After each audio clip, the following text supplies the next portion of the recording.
हमारे इस चैनल में हम बात करते हैं वेरियस वुमेन्स हेल्थ इश्यूज़ के बारे में और वेरियस प्रेगनेंसी इश्यूज़ के बारे में।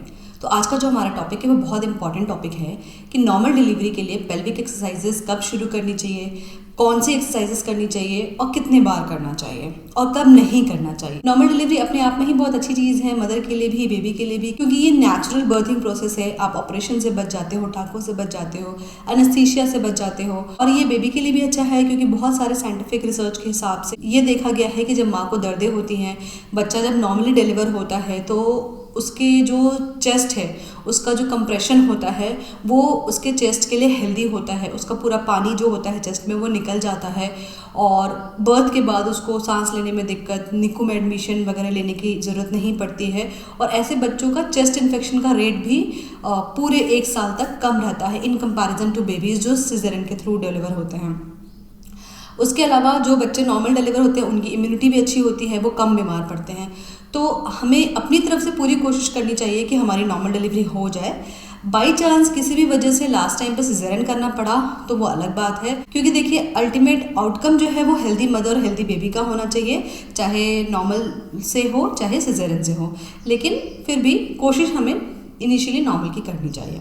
अब क्या होता है कि नॉर्मल डिलीवरी के लिए ज़रूरी है कि जो बेबी का हेड है वो प्रॉपरली पेल्विस में फिक्स हो जाए, टाइमली फिक्स हो जाए, और वो जो हेड है वो टाइमली उसमें उसका रोटेशन हो, उसका प्रोग्रेस हो, और पेल्विक गर्डल जो है वो वाइडन हो चुका हो ताकि बेबी को उसमें घुसने के लिए स्पेस मिले। ये तो तब है जब नॉर्मल लेबर प्रोसेस चल रहा है।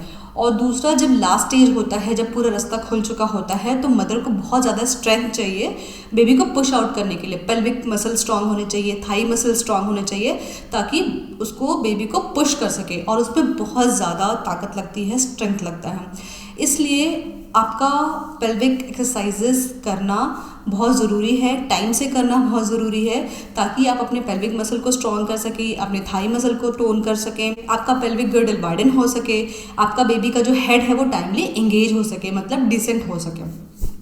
अगर आपने ये सब कर लिया तो नॉर्मल डिलीवरी की संभावना डेफिनेटली बढ़ जाती है। देखिए, पेल्विक एक्सरसाइजेज वैसे तो आपको 4th मंथ के बाद स्टार्ट कर देना चाहिए, जैसे कि Kegel exercises, half squats, standing squats, ये सब स्टार्ट कर देना चाहिए। और जैसे जैसे प्रेगनेंसी एडवांस हो रही है 3rd ट्राइमेस्टर में, मतलब 7th मंथ शुरू होने से आपको 3 एक्सरसाइजेस ध्यान से करने हैं, जिसको हम बोलते हैं फुल स्क्वाट्स, जिसको हम मलासना मेथड भी बोलते हैं। दूसरा होता है बटरफ्लाई पोज, तीसरा होता है डक वॉकिंग। ये 3 एक्सरसाइजेज अगर आपने प्रॉपरली सही तरीके से होल ऑफ द 3 मंथ्स कर लिया लास्ट ट्राइमेस्टर में, तो आपके नॉर्मल डिलीवरी की संभावना ड्रास्टिकली इंप्रूव हो जाती है। इन तीनों एक्सरसाइजेस को हम पेल्विक ओपनिंग एक्सरसाइजेस भी बोलते हैं। देखिए, इस वीडियो में हम बाकी पेल्विक एक्सरसाइजेस के बारे में बात नहीं करेंगे, उसको हम किसी और वीडियो में कवर करेंगे। इस वीडियो में हम इन 3 एक्सरसाइजेस के ऊपर फोकस करेंगे कि हमें कैसे करना चाहिए, कितनी बार करना चाहिए। शुरू करते हैं हम डीप स्क्वाट से। इसमें क्या करना है, दोनों पैरों को दूर रखना है और इनहेल करते हुए दोनों हाथ को ऊपर लेके जाना है और फिर नमस्ते पोजीशन में धीरे धीरे करके नीचे आना है। जब हम नीचे आएंगे तो हम 3 to 5 सेकंड्स के लिए पॉज लेंगे। जिस पोजीशन में हम पॉज लेंगे उसको हम मलासना पोज बोलते हैं, डीप स्क्वाट पोज बोलते हैं, गार्लैंड पोज बोलते हैं। इस पोजीशन में आपको 6 चीज़ों का ध्यान रखना है।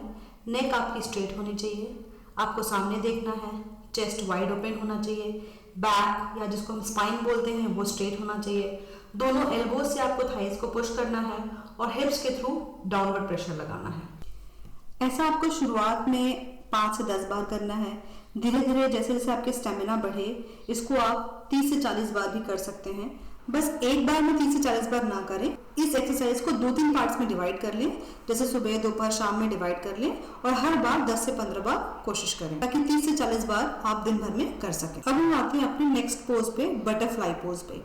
इसमें क्या करना है कि आपको दोनों सोल्स को अप्रोक्सीमेट करना है, पास लेके आना है, दोनों हैंड से, दोनों हाथों से दोनों सोल्स को पकड़ना है और फिर दोनों नीज को एक साथ ऊपर करना है। कोशिश करिए 90 डिग्री तक लाने की और धीरे धीरे करके नीचे करना है।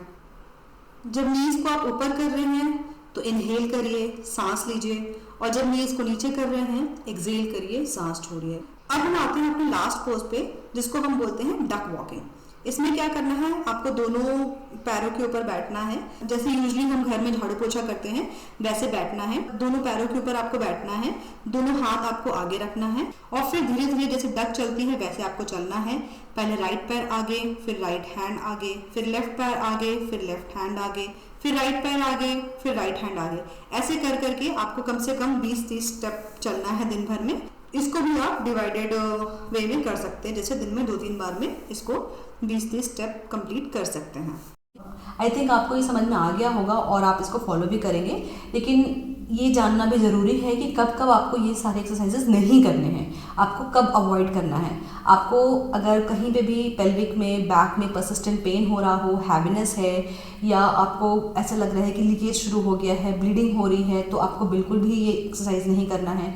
अगर आपकी प्लेसेंटा, जो अवलनाल बोलते हैं, वो नीचे के साइड है, डॉक्टर ने अगर आपको बता रखा है कि आपकी लो लाइन प्लेसेंटा है, तो आपको एक्सरसाइजेस ये वाले नहीं करने हैं।